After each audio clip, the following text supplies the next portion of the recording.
how to send money from Chase Bank to Cash App. So here's how it's going to work. You will need to have a Cash App account and then click on your profile icon in the top right corner. You can create an account very easily. Now we need to go into linked banks. So right here, select linked banks and then choose link new debit card, transfer instantly, send payments.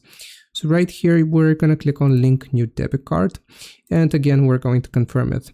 You will use your Chase Bank card information right here. So debit card number, if you have a card with Chase Bank, you will put your card number, the expiration date and the CVV, which can be found on the back of your debit card. Also, it's going to require your zip code. So just Google your zip code if you don't know it, and you will put it here and click on link card. Once you have linked your card, if you want to send money, you will go and type the amount on the home screen and then click on pay.